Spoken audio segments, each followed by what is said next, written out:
Pandemia is a strategy board game for 1 to 4 players. In this game, a virus has been detected in different regions of the world, and it is spreading fast. At the beginning of the game, each player is assigned several regions that they must protect at all cost.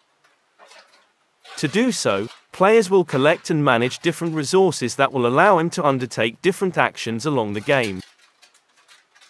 First, we are going to look at the different elements of the game. Then, we will cover how to set up the game, what are the different phases of one turn, and finally, we will go through the scoring system. The elements of the game can be classified into 3 different categories: cards, virus and lockdown tokens, and wooden tokens. There are 5 different types of cards: blue, purple, red, green, and yellow. Blue cards represent the different areas on the map.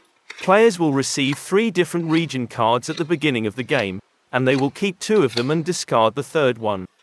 Purple cards contain additional objectives. Players will receive 1 at random at the beginning of the game. Green cards represent the vaccine cards. There are 12 different ones, 2 for each of the 6 different viruses the players will face during the game. Yellow cards represent the resources the players will collect during the game. They are used as in-game currency to purchase other cards and perform actions.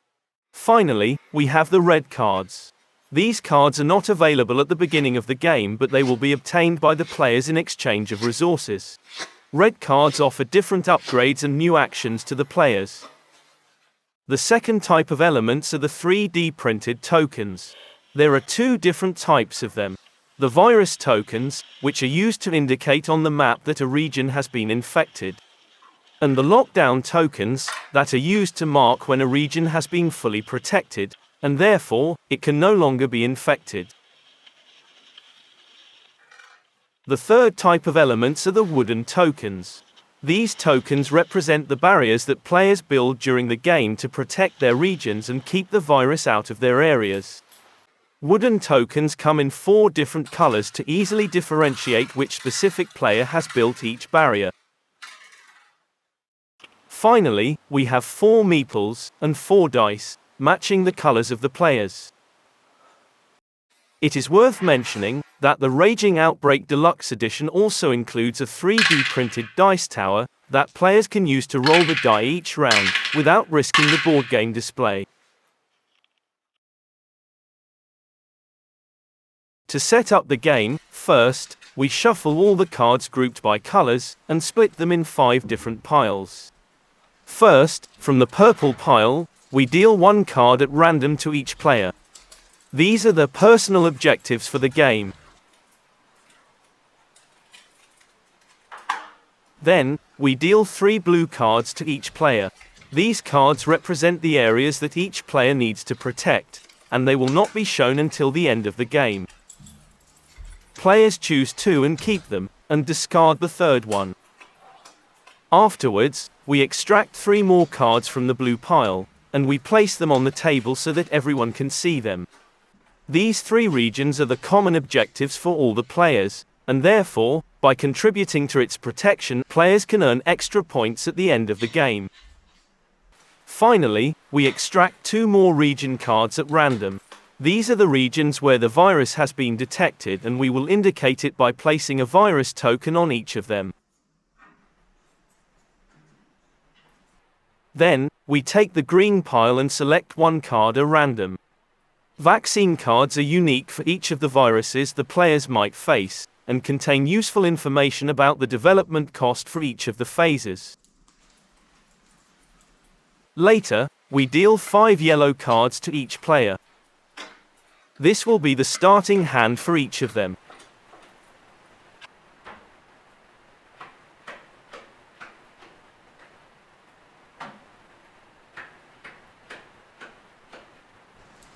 After dealing the cards, we extract 5 more and we place them face up on the table. We put the remaining cards face down, forming a pile next to them. Finally, we take the last pile of cards, the red ones, and we place them on the table next to the region cards we extracted a few minutes ago.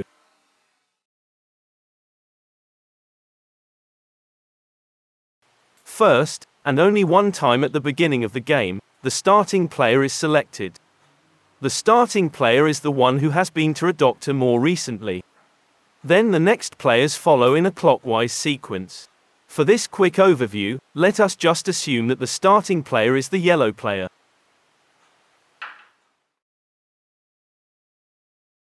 During the draw phase, the yellow player adds up to 3 resources to its hand.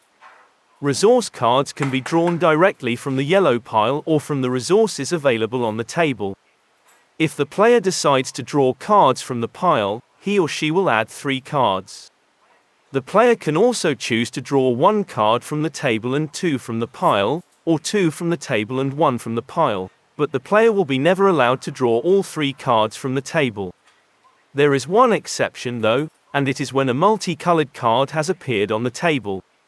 In such case, if the player decides to draw the multicolor card, he or she will be penalized, and the player will draw only a second card this turn. The second card has to be drawn directly from the pile. In this example, let us assume the yellow player has decided to draw 1 card from the table and 2 from the pile.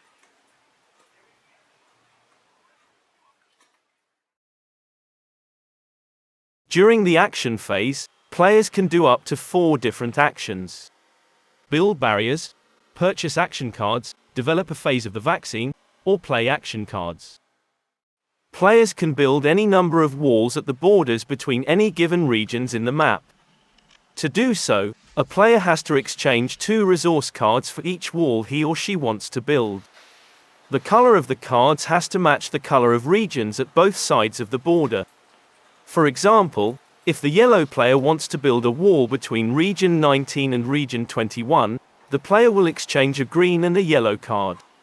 Then, he or she will place a wooden token of his color to indicate it.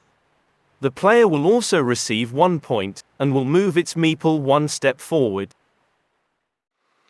Players can also exchange 3 cards of the same color for an action card. This action can be performed any number of times, and multicolor cards can also be used for this purpose.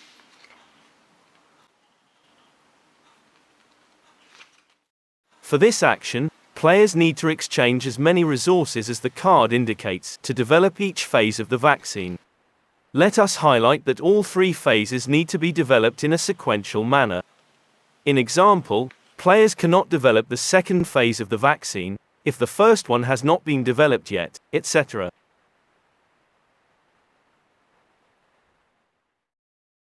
On top of the previous actions, during their turns, players can choose to play some of the red cards in their hands. However, players always need to wait for at least 1 turn before using them. During the last phase, the active player chooses one of the regions with a virus token on it, and rolls the die to check the direction of spread for the virus. In this example, we assume the yellow player has chosen region 27. The player rolls the die and gets a 5, so the virus tries to move following the schema on the top left-hand side of the board. In this case, since the player rolled a 5, the direction of the movement is down left, so the virus will spread to region 29. If the player had rolled a 1 or a 6, the virus will have not infected any new region. Let us also imagine that, prior to this turn, another player had built a barrier between regions 27 and 29 in that exact spot. In such case, by rolling a 5, the virus would have, unsuccessfully, tried to spread to the red region. Instead, it would have stumbled against the barrier. When this happens, the barrier is destroyed but the virus does not move. The player that rolled the die removes the wall from the board and the owner of the barrier loses 1 point and moves its meeple 1 step back. When the virus spreads to a region that contains an airport icon, the player must roll the die 1 more time. If he or she gets a 5 or 6, the virus travels automatically to the region that contains an airport icon of the same color. In this example, if the player rolls a 5 or a 6, the virus automatically infects region 19.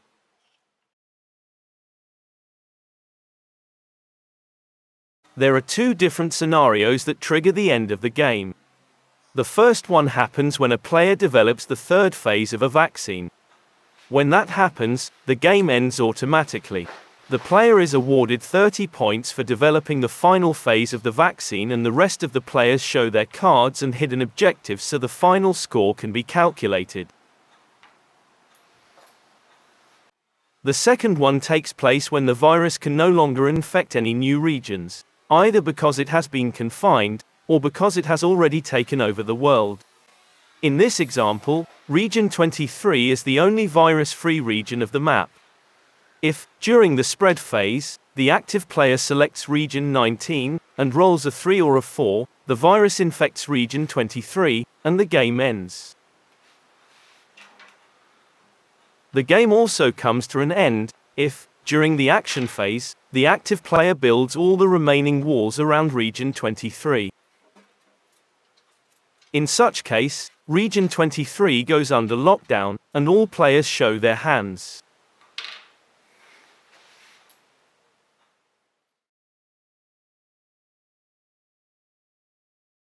There are 6 different ways to earn points in Pandemia. The first one is by building barriers at the borders between regions. Players get 1 point for each barrier that they build. However, when a player builds the last wall of a region, the region will go under lockdown and the player receives 5 extra points. For this example, let us imagine that the green player has all the resources needed to build walls between regions 32 and 34, regions 33 and 34, and regions 43 and 34. In this case, the green player will get a total of 8 points, 1 for each wall, plus 5 extra points for bringing the area into lockdown.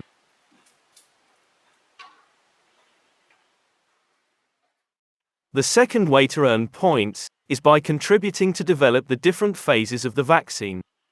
The rewards for developing the different phases of the vaccine are indicated on the board: 10 points for the first phase, 20 points for the second phase, and 30 points for the last phase. The third way to get points is with the region cards that each player received at the beginning of the game. In these cards, there are 2 different numbers. One labeled as virus-free, and the other one as lockdown.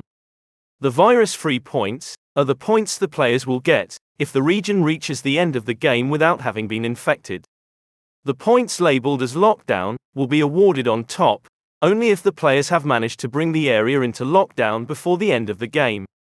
If some of the regions that the player kept at the beginning of the game have resulted infected, the player will lose the virus-free points indicated in the cards. For this example, let us imagine that a player decided to keep these cards at the beginning of the game. Since Region 28 has been infected, the player will lose 10 points. And since Region 34 is not infected, but it does not have a lockdown token either, the player only wins 5 points. The fourth way to get points in Pandemia is by contributing to protect the common regions that we put on the top of the table at the beginning of the game. Only the players that have contributed the most will be awarded points. In case the region has been brought into lockdown, the major contributor scores both virus-free points and lockdown points, while the second major contributor only scores virus-free points. If a region reaches the end of the game virus-free, but not under lockdown, only the top contributor scores the points, in this case, the virus-free points. Players do not lose any points if the common regions are infected.